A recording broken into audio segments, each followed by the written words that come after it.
और पिछली बार हमने बुद्धि निवेश करने की भी बात की थी, बुद्धि किस तरह निवेश हो, और बहुत सरल तरीके से सरल बातों के द्वारा भगवान कहते हैं कि यदि तुम ये नहीं कर सकते, कितने ज़्यादा रास्ते खोलते हैं। ये तो ध्यायन तो उपासते, 6वें श्लोक में कहते हैं अन्येन एव योगेन माम ध्यायन तो उपासते, आप ध्यान करो। उसके बाद वो कहते हैं मई बुद्धिम निवेश, मुझ में स्थिर कर बुद्धि को। वो निवशिष्यति मई एव अतः ऊर्ध्वम न संशय। हमने ऊर्ध्वम, आज जो कैलाश मानसरोवर की यात्रा हमने देखी और सुनी, देखी क्या, देखी ही कहेंगे उसको, सुनी नहीं।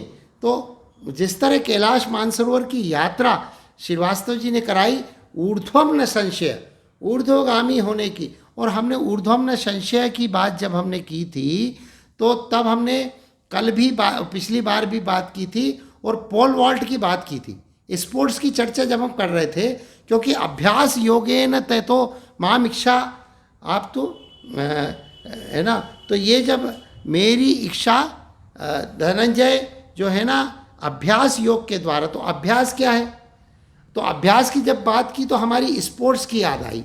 तो स्पोर्ट्स की जब याद आई तो हम ये देखते हैं जब हम चलते हैं, जैसे हम कोई पाठ कर रहे हैं, कोई जाप कर रहे हैं, मनन कर रहे हैं, चिंतन कर रहे हैं, सुंदरकांड पाठ कर रहे हैं, रामायण पाठ कर रहे हैं, निरंतर कुछ लेखन कार्य कर रहे हैं, पढ़ रहे हैं, तो एक हमारा एक चिंतन का एक, समझ लीजिए कि एक स्तर पे हम दौड़ते चले जा रहे हैं, दौड़ते चले जा रहे हैं, आगे बढ़ते जा रहे हैं लक्ष्य की ओर। लेकिन जब कृष्ण भगवान कहते हैं कि उसमें उठने की आवश्यकता है, एक तरफ हम चले और उठने की आवश्यकता है, तो उसको पोल वॉल्ट में एल फेज कहते हैं, L phase, L phase, pole vault में एल फेज कहते हैं, चले और फिर बढ़े। तो ध्यायन तो उपासते, हमने पिछली बार चर्चा की थी कि ध्यायन तो उपासते जब हम करते हैं, ध्यान लगाते हैं, तो ध्यान लगाते हैं या पढ़ते हैं या समझते हैं, तो ध्यान लगाने के लिए वो पोल वॉल्ट का एक जो पोल अड़ता है जहाँ पे, तो ये जो काइनेटिक वर्टिकल एनर्जी, जो हॉरिजेंटल एनर्जी है, हमारी वर्टिकल एनर्जी में परिवर्तित होती है। तो पोल वॉल्ट में आप देखते हैं जो बुबका करता है ना रशियन, और येलिना करके वो जो है पोल वॉल्ट की एथलीट है, तो वो कैसे करते हैं कि वो पोल वॉल्ट आया, दौड़ते हुए आते हैं और फिर पोल वॉल्ट एक जगह अड़ता है और वो ऊर्ध्वम न संशय, जो कहते हैं ना ऊर्ध्व ले ही जाएगा। तो जो हॉरिजेंटल एनर्जी है हमारी, जो हम सब उपासना कर रहे हैं, व्रत कर रहे हैं और पाठ कर रहे हैं, रामायण पढ़ रहे हैं, गीता पढ़ रहे हैं, और ये सब जो कर रहे हैं, तो ऊर्ध्वम न संशय करने के लिए बुद्धि को स्थिर करना आवश्यक है।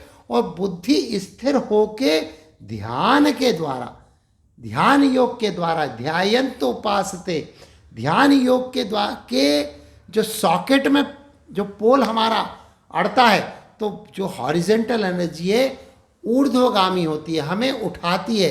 तो हमने कई बार कईयों के जीवन में जो देखा कि अचानक जो है पाठ करते करते, अचानक जाप करते करते एकदम ऐसा लगा कि कैसे ऊर्ध्वगामी उनका चरित्र हो जाता है, कैसे एकदम से उठ जाते हैं। तो ध्यान योग जो है हमें पोल वॉल्ट की तरह सिखाता है कि हमें जब ये ऊर्ध्वगामी होना है तो हमारी जो उपासना को एक टेके की आवश्यकता है, वो टेका, पोल वॉल्ट का टेका हमको ऊर्ध्वगामी होने की ओर ले जाता है।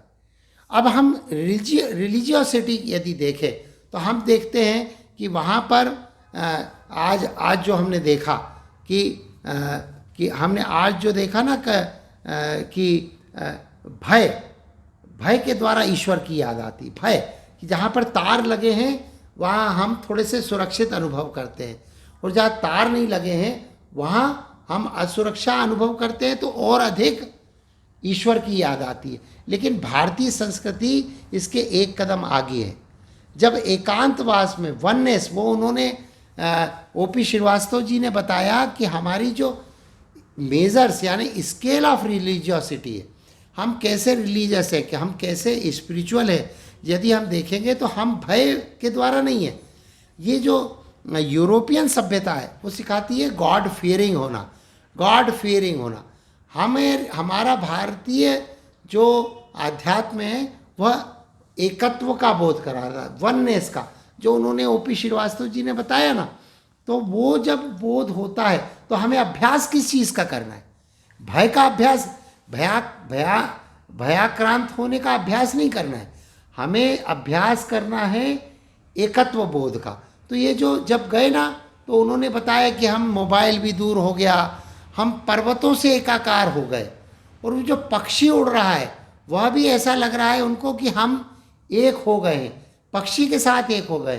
तो जो वननेस की फीलिंग, जो उनकी अनुभूति हो रही है, यही अभ्यास योग है, यही है। अथ चित्तम समाधातुम न शक्नोसी मई स्थिरम।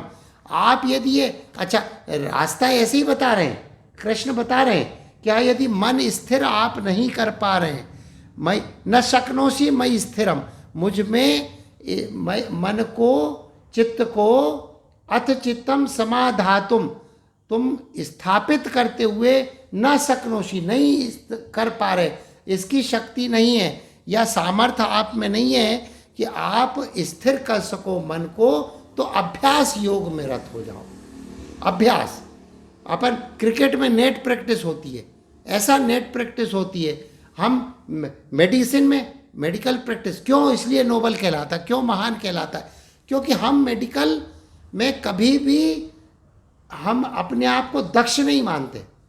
मेडिकल में हमेशा हम अपने आप को मेडिकल प्रैक्टिशनर कहलाते हैं, प्रैक्टिस करते रहते हैं, प्रैक्टिस करते रहते हैं। तो अभ्यास क्या है? प्रैक्टिस है। तो इसलिए नोबल यदि हमारा रास्ता होना है तो हमें अभ्यास करना है, प्रैक्टिस करना है। अभ्यास योगेन ततो माम इच्छा आप तु धनंजय। तो यदि ये अच्छा, एक चीज़ और है इसमें, कृष्ण भगवान स्पष्ट रूप से कह रहे हैं कि जो ध्यायंत उपास्ते प्राप्नु संयम ये सर्वत्र संबुद्ध ते प्राप्नुवंती। तो जो प्राप्त करते हैं, ये वाला हटाना। तो ये चौथे श्लोक को हम यदि पुनः खोलें, चौथे श्लोक को पुनः खोलें, तो चौथे श्लोक में पुनः प्राप्नुवंती मामेव, ये सर्वत्र मम बुद्ध्य ते प्राप्नुवंती मामेव सर्वभूत हिते रहता। ये चौथे श्लोक में कहते हैं कि वो मुझे प्राप्त करते हैं। कौन से? नियमबद्ध होकर, जो मेरे को नित्य युक्त उपासते, नित्य, दूसरे श्लोक में कह रहे नित्य युक्ता उपासते, वे प्राप्त करते हैं। लेकिन जो अभ्यास में रहते हैं उनमें क्या होता है? मेरी इच्छा को प्राप्त होते हैं, मुझ में उनकी इच्छा होती है कि मुझे प्राप्त करें। ऐसी इच्छा, माम इच्छा आप तू धनंजय, मेरी इच्छा को प्राप्त करें, मेरी प्रति इच्छा जागृत होती है। तो ये जैसे जैसे उन्होंने बताया कि ये नहीं कर सकते तो ये करो। तो यदि चित्त बुद्धि निवेश नहीं कर पाते, चित्त यदि स्थिर नहीं हो पाता, तो अभ्यास के द्वारा प्राप्त करो। अब अभ्यास का एक उदाहरण बहुत है, वरद, एक छोटी सी कहानी है वरद राज की, वरद राज की। वरद राज जो है, वरद यानी बैल होता है। अब उसको नाम भी कैसा दिया? वो छोटा सा बालक, कम बुद्धि का बालक, कमजोर बुद्धि का बालक गया शिक्षा प्राप्त करने और कोशिश करी, 1 साल 2 साल 3 साल कोशिश करता रहा, उसको वो वहीं के वहीं रहा, कुछ याद ही ना हो। अब उसको गुरुजी ने क्या बोला कि नहीं, तुम्हारे वश का नहीं है, तुम कुछ और काम श्रेष्ठ तरीके से कर सकते हो। और उसके जो सहपाठी थे उनका नाम उनने उसका नाम वरदराज रख दिया, वरदराज रख दिया।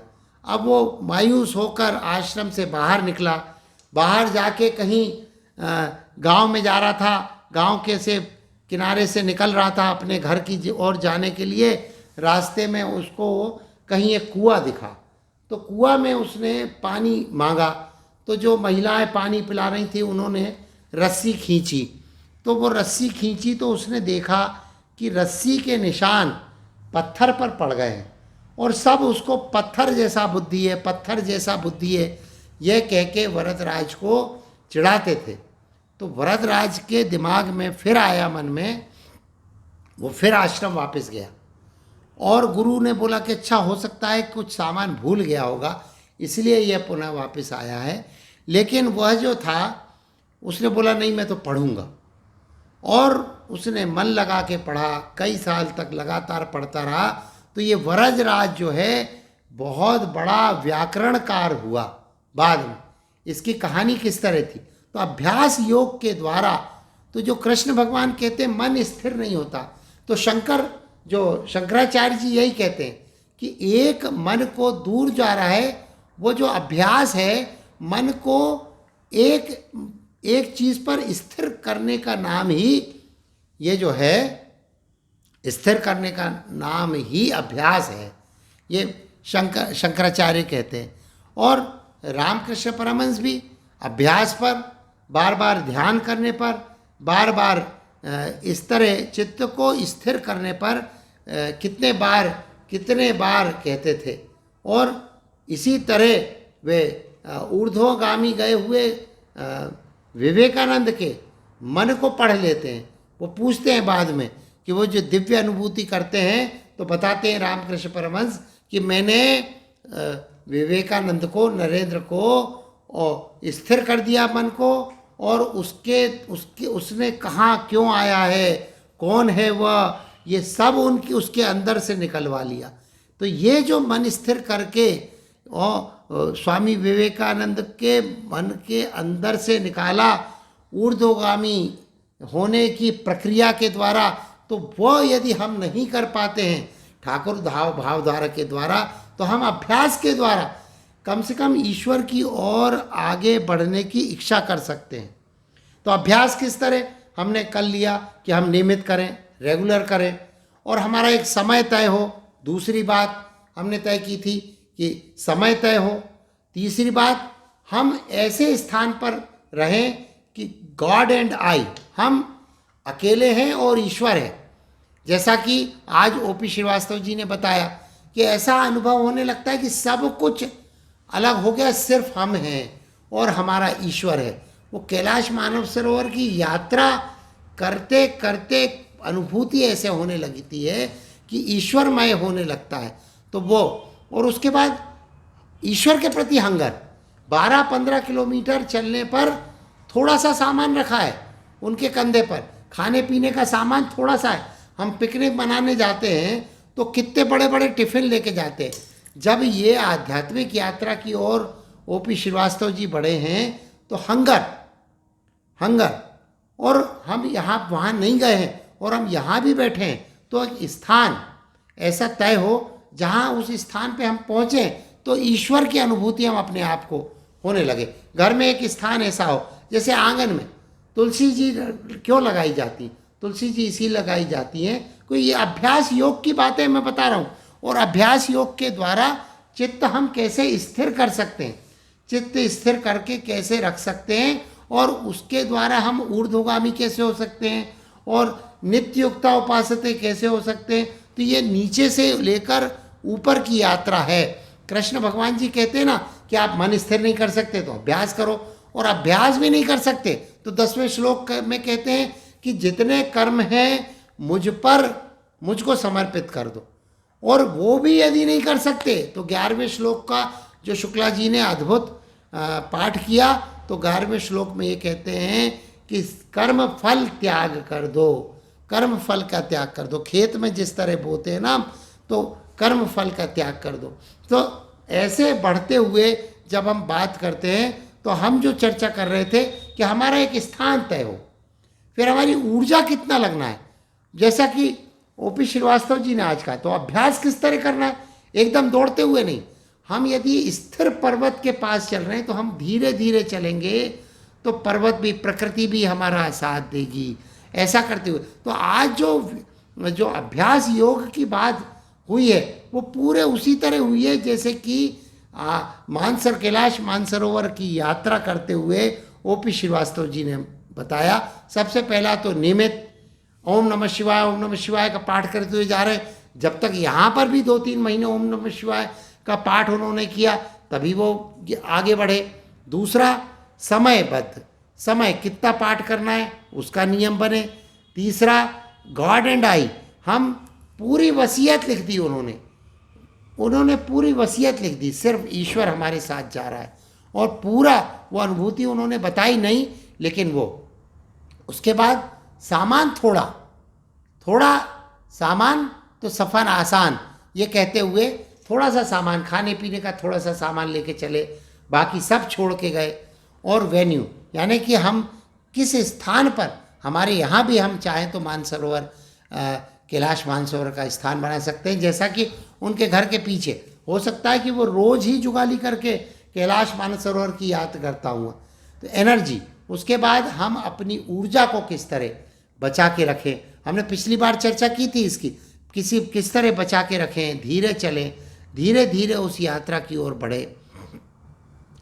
और हम एक नौ सीखिए, अभ्यास योग में हम बहुत ज़्यादा सिद्ध नहीं होते, लेकिन सिद्ध कब होते हैं, सिद्ध बताते हैं ना, कृष्ण भगवान कहते हैं कि हम जब इस तरह चलते हैं तो इस तरह सिद्धि को प्राप्त होते हैं, जब हम सभी कर्म, 10वें श्लोक में हम सिद्धि को प्राप्त करने की बात नहीं करते, लेकिन 10वें श्लोक में वो कहते हैं कि हम सभी कर्मों को यदि समर्पित करते तो सिद्ध होते हैं। लेकिन सिद्ध होना हमारा लक्ष्य नहीं है, ना ही हमारा अभ्यास से ईश्वर की प्राप्ति की इच्छा जागृत करना है, ये तो स्टेप है ना, सिद्धो भवति। लेकिन सिद्धो भवति जो नारद भक्ति सूत्र में बताते हैं ना, सिद्धो भवति, लेकिन वह सूत्र अमृतो भवति, यह भी हमारा लक्ष्य नहीं, तृप्तो भवति हमारा लक्ष्य। सिद्धो भवति, अमृतो भवति, एक सूत्र के 3 भाग हैं, सिद्धो भवति, अमृतो भवति और तृप्तो भवति। तो जब तृप्तो भवति प्राप्त होती है तब ये जो चौथे श्लोक में जो ये उल्टा चल रहा है, सबसे पहले ईश्वर जो भगवान कृष्ण है सबसे हाईएस्ट स्थिति बताते कि सर्वत्र संबुद्ध्य ते प्राप्नुवन्ति मामेव सर्वभूतेते, पे प्राप्त, मुझे प्राप्त करते हैं।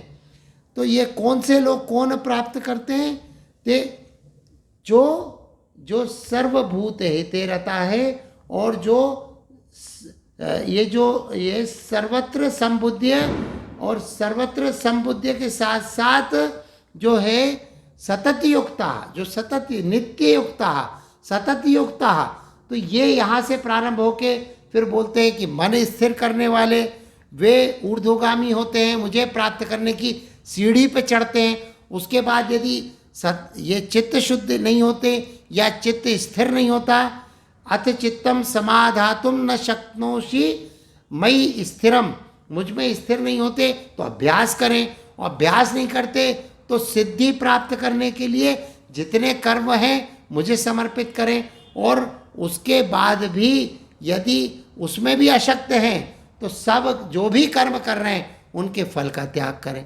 तो ऐसे ऊपर से लेकर नीचे की स्टेप, कर्म फल त्याग, उसके बाद जितने कर्म हैं वो मुझे समर्पित, उसके बाद अभ्यास सिद्धि, उसके बाद बुद्धि को स्थिर करके ऊर्ध्वगामी जाना, उसके बाद सतत युक्त होकर नित्य युक्त होके, ये चौथे श्लोक से 11वें श्लोक तक नहीं, 11वें श्लोक से चौथे श्लोक की यात्रा है। वो भगवान ने यात्रा के वृत्तांत को, अच्छा तू ये नहीं करता तू ये कर, तू ये नहीं करता तू ये कर। गिरीश चंद्र घोष के जीवन में जब रामकृष्ण परमहंस आते हैं तो वो गिरीश चंद्र घोष कहते हैं कि अरे मैं तो ये कुछ नहीं कर पाता, मैं तो ये कुछ नहीं कर सकता। तो भगवान, तो रामकृष्ण परमहंस कहते हैं तू कुछ मत कर, जो कर्म फल का त्याग करते हुए तू बस मुझे जो है मुख्तार खास दे दे, मैं जो भी तू कर रहा है वो उसका फल जो है मुझे दे दे। तो फिर क्या होता है, गिरीश मुझे मुख्तार खास बना दे, तुझे कुछ नहीं करना, तू जो कर रहा है कर, जो खाता पीता है, जो शराब पीता है, जैसे रहता है वो उसी तरह रहे। अब उसमें क्या हुआ, जब कर्म फल का त्याग किया और जब सभी कर्म रामकृष्ण परमहंस को समर्पित कर दिए तो अपने आप कर्म की शुद्धि होने लगी। एक उदाहरण रामकृष्ण परमहंस का, शराब का प्याला हाथ में लेता तो रामकृष्ण परमहंस आ जाते सामने कि अरे मैं पीऊँगा तो रामकृष्ण परमहंस के कर्म फल में जुड़ेगा, उस तरह शराब छूट गई। तो ये जो तरीका है, ये जो तरीका रामकृष्ण परमहंस का है, वह गीता का अद्भुत भगवान कृष्ण ने तरीका बताया है। और उसी तरीके से हम अपनी ऊर्जा को, अपने को अभ्यासरत रखें। अभ्यासरत रखने में एक क्या खास बात है कि हम अपने आप को शिष्य मान के चलेंगे। और एक अमरकंटक में एक नागार्जुन नाम के, मैं कई बार उसका उल्लेख भी करा हूँ कि जितने भी संसार में रिश्ते हैं, चाहे पति पत्नी का हो, चाहे भाई बहन का हो, चाहे भाई भाई का हो, चाहे बहनों का हो, चाहे चाचा भतीजे का हो, या मित्र या वत है, सब रिश्ते गुरु शिष्य के रिश्ते हैं। ये बात, बाकी और बहुत सारी उन्होंने बातें की हैं, लेकिन ये बात बड़ी अद्भुत है। और जब गुरु शिष्य का रिश्ता होता है तो हम यदि गीता को अपना गुरु मानते हैं तो गुरु शिष्य का तो अभ्यास योग में जब हम प्रवृत्त होते हैं तो हम शिष्य होते हैं। और शिष्य यानी नोविस, अज्ञानी, तो अहंकार नहीं रहता, और अहंकार नहीं रहता। और अभ्यास जब हम करते हैं तो धीरे धीरे हमारे अभ्यास का अभ्यास जब होने लगता, अभ्यास का अभ्यास, तो उसमें हम डिफ्यूज हो जाते हैं। जैसे आज हम ठाकुर भावधारा में, तो आज हमारे मन में देखो कैलाश मानसरोवर यात्रा की बात, वो वृत्तांत ऐसा दृष्टव्य होगा, ऐसा दृश्य आज हमको दिखता रहेगा, रात में हो सकता है सपने में भी दिखे। तो ये जो है हमारे मन में, ऐसा नहीं कि ठाकुर भावधारा 8:30 बजे पूर्ण हो गई तो बंद हो गई, वो डिफ्यूज हमारे जीवन में 24 घंटे हमारे जीवन में ये चलती रहे, और ऐसे सत्कर्मों की रिमेम्बरेंस बनी रहे, याद बनी रहे। जब हम भगवान की याद करते हैं तो वहाँ से दया आती है। ऐसा रामकृष्ण, ऐसा राजेश्वर जी कहते थे, यहाँ से याद करो तो वहाँ से दया आएगी, रिवर्सल ऐसा हो के आएगी, ऐसा राजेश्वर जी हमेशा कहते थे। लेकिन हम जब याद सिर्फ भगवान की नहीं, सत्संगति की भी याद करें, सत्संगत की भी याद करें कि संगत जो हुई, संतों की याद करें, और संतों के साथ रहने की याद करें, आज की यात्रा की याद करें। और वो जो एकांतवास की बात उन्होंने की, ये यात्रा यहीं तक है, फ्रॉम अलोन टू अलोन। एक प्लूटिनस नाम का, या नाम मैं बाद में बताऊंगा, शायद प्लूटिनस ही है। Spiritual life is the journey of alone to alone. एक अलोन यानी छोटा alone, small alone to capital alone, alone to alone, ये एक उनका ये कहना था। तो मैंने जो उस दिन बताया था उसको हम पुनः अभ्यास करते हुए ये बात करेंगे कि ये जो समय क्या हो रहा है, ये उन्होंने कहा है, one ounce of the practice, Swami Vivekananda कहते हैं, one ounce of the practice is equal to tons of the theory. जो हम थ्योरी पढ़ते हैं, जो हम रामचरितमानस पढ़ रहे हैं, वचनामृत पढ़ रहे हैं, तो प्रैक्टिकल, जो practical one ounce of the practical यानी one ounce of the practice is beyond, is worth thousands of the theory, 1000 points of the theory, ऐसा करते हैं। वो परफेक्शन कम्स थ्रू कर्म फल त्याग। ये कृष्ण भगवान, ये स्वामी विवेकानंद ने कहा है, कर्म फल के त्याग के द्वारा ही परफेक्शन की प्राप्ति होती है, जो पूर्णता की प्राप्ति होती है। वो पूर्णता की प्राप्ति कर्म फल, जो 11वें श्लोक में कृष्ण भगवान कहते हैं कि ये पहला स्टेप है कि हम जो भी कर्म करें उसके कर्म फल का त्याग करें। कर्म फल के त्याग को ज्ञान से भी, अगले 12वें श्लोक में आएगा कि ज्ञान से भी श्रेष्ठ कर्म फल के त्याग को उन्होंने बताया है। तो ये जो बात हम जो कर रहे थे कि अभ्यास किस तरह, अभ्यास क्यों आवश्यक है, जोनेथ हाइट्स का करके जो एक लेडी हुई है, साइकेट्रिस्ट, साइकोलॉजिस्ट, उसने बताया है कि क्यों आवश्यक है अभ्यास। क्योंकि brain is a part of the body, brain भी शरीर का ही अंग है और ब्रेन को आवश्यकता होती है अभ्यास की। तभी तो अभ्यास के बारे में ये जो वर्णन आता है। और अभ्यास क्यों चाहिए? इम्प्रोवाइजेशन के लिए किसी भी चीज़ में। तो ये जो इम्प्रोवाइज करने की जो विधा है एक डेल क्रॉस मेथड कहलाती है। और ये मेथड हमारे यहाँ पूर्ण प्रचलित है, म्यूज़िक में पूर्ण प्रचलित है। हमारे बटुकों के जो संस्कार होते हैं और जो हमारे आश्रमों में जो पद्धति होती है, ये जब हम देखा कि डेल क्रॉस पद्धति क्या होती है, डेल क्रॉस पद्धति का सबसे श्रेष्ठ बात जो मुझे लगी वो होती है वर्चुअल। सबसे पहले वर्चुअल यानी पहले आभास। तो डेल क्रॉस पद्धति क्या है? सबसे पहले हमें आभास कराती है। तो अभ्यास कैसा हो? अभ्यास जो हमें थोड़ा सा आभास कराने लगे कि हाँ, ईश्वर के प्रति आभास थोड़ा सा होने लगे, अनुभूति होने लगे कि हाँ, यहाँ कुछ है जो हमें हमारी अनुभूति को जागृत करे, जो हमारी अनुभूति को जागृत करे, वह सच्चा आभास। फिर वर्चुअल हो गया, जैसे हमारी मीटिंग हुई, जैसे शादी हुई अभी वर्चुअल, लोगों ने अटेंड की दूर से, तो आभासी है। तो वर्चुअल हुई, फिर वर्चुअल रियलिटी की ओर बढ़ता है आदमी। वर्चुअल रियलिटी जो अभ्यास है, वर्चुअल से रियलिटी और वर्चुअल रियलिटी की ओर। और फिर तीसरा स्टेप आता है रियलिटी का।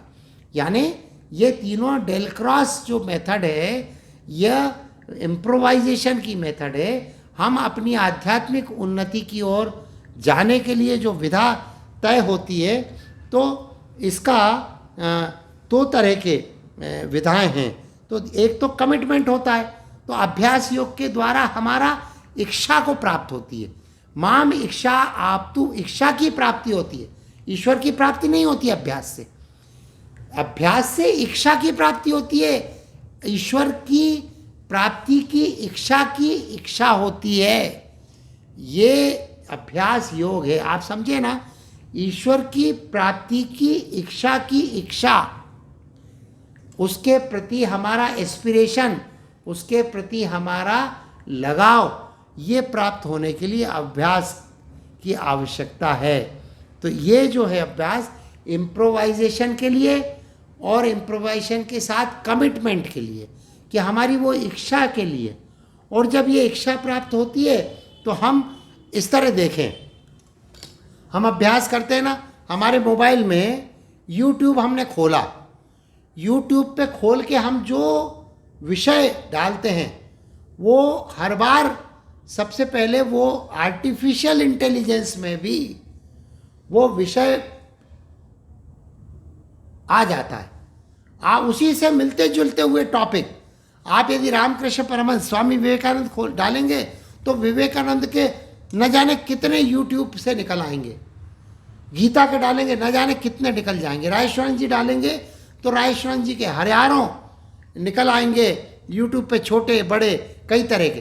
तो यूट्यूब में जब आर्टिफिशियल मेमोरी तक में जो है अभ्यास हो जाता है, आर्टिफिशियल मेमोरी तक को अभ्यास हो जाता है कि मोबाइल को याद है, हमारी लैपटॉप को याद है, तो हमारी जो ईश्वर प्रदत्त मेमोरी है उसमें हम यदि ये अभ्यास निवेश करेंगे, बुद्धि निवेश अभ्यास में करेंगे तो स्थिर चित्त होगा, सतत युक्तता आएगी। ध्यायंत उपासते की जो बात की गई है तो ध्यायंत उपासते होगा।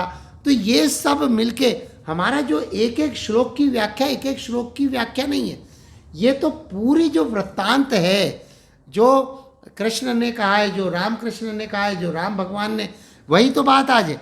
घरु न सुगम वनु विषम न लागा, वन विषम तब नहीं लगेगा। आज जो बताया ना, तो वन विषम क्यों लगता है हमको? क्योंकि भय रहता है, वन में सुगमता नहीं रहती। लेकिन जब ईश्वर साथ है, भगवान साथ है, सीता जी के साथ जब राम है तो वन विषम न लागा। तो जब हमारे चित्त में वह ईश्वर का वास होगा, जो हम उनकी उपासना, ध्यान तो उपासते करेंगे, नित्य युक्त रहेंगे, उसमें नित्य युक्ता उपासते होंगे। तो आज के पहले श्लोक से लेकर 11वें श्लोक की हम पूर्ण मीमांसा करेंगे, एक एक श्लोक करते हुए नहीं, पूर्ण मीमांसा करेंगे, तो वही यह होगा कि हम अभ्यास के द्वारा चित्त शुद्धि के हमने चित्त शुद्धि की बात पहले कर चुके हैं। हम ध्यान के द्वारा किस तरह चित्त शुद्धि होती है इसकी हम पूर्व में चर्चा कर चुके हैं, और वो YouTube में भी हम डालते जा रहे हैं। वो इसलिए नहीं कि आप लोग देखें, इसलिए कि हम भी उसका मनन चिंतन और वो जुगाली जिसको रामकृष्ण परमहंस कहते हैं करते रहें। तो आज हम जो है पहले श्लोक से 11वें श्लोक तक जब आते हैं तो हम 11वें श्लोक से पहले श्लोक की जो यात्रा है वो जो है उल्टी यात्रा है। तो रायश्वन जी कहते हैं ना कि उल्टी ही चाल चलते हैं दीवाने जाने इश्क, आँखों को बंद करते हैं दीदार के लिए। और हनुमान जी का एक प्रसंग रायश्वन जी सुनाते हैं। तो यही यात्रा 11वें श्लोक की पहले श्लोक की ओर है कि हमें सिद्धि प्राप्त, कर्मफल त्याग के द्वारा सभी कर्म ईश्वर को प्रदत्त करके सिद्धि की प्राप्ति, और सिद्धि की प्राप्ति के लिए अभ्यास, और अभ्यास क्योंकि स्थिर चित्त हो, और चित्त स्थिर होगा तो हम सतत युक्त होंगे, नित्य युक्त होंगे, तब प्राप्नुवन्ति मामेव सर्वभूते रता ते, तो तब प्राप्त होंगे ईश्वर की। तो ये यात्रा उल्टी है। तो उसके बारे में एक दृष्टांत रायश्वान जी सुनाते हैं, उसको सुना के मैं अपनी बात समाप्त करूंगा। कि जब सूर्य बोले कि तुम मैं पीछे क्योंकि गुरु के पीछे चलोगे तो तुम मुझे तो देख नहीं पाओगे, मेरा मुंह इस तरफ, मेरे पीछे तुम आओगे। तो हनुमान जी कहते हैं, सूर्य उनके गुरु हैं, कि नहीं, मैं तुम्हारे आगे उल्टा चलूँगा कि तुम्हारा मुंह और हमारा मुंह। तो बोले, तो वही रायश्वन जी कहते हैं कि जब उलट ना सके तो क्या शिक्षा। तो हम जब 11वें श्लोक से पहले श्लोक की ओर जब उल्टा चलेंगे तब कृष्ण की गीता को समझेंगे। अभी आज के लिए बस इतना। आगे की यात्रा हम पुनः वरदराज हमें बनाए ईश्वर, यही भाव के साथ कि अभ्यास योग में हम निरत हों और कृष्ण की गीता में जुड़े रहें, और इसी तरह ध्यान के द्वारा उपासना करें। हम आगे भी अगली बार जो 12वें श्लोक और 10वें 11वें 12वें श्लोक 13वें श्लोक 2 3 4 श्लोकों की आगे व्याख्या करेंगे। गीता में यदि हम कुछ गलत कर रहे हों तो ईश्वर हमें माफ़ करेगा। मैं थोड़ा लंबा बोल गया हूँ, आज छोटा बोलना था। बहुत बहुत धन्यवाद जो सब लोग यहाँ आज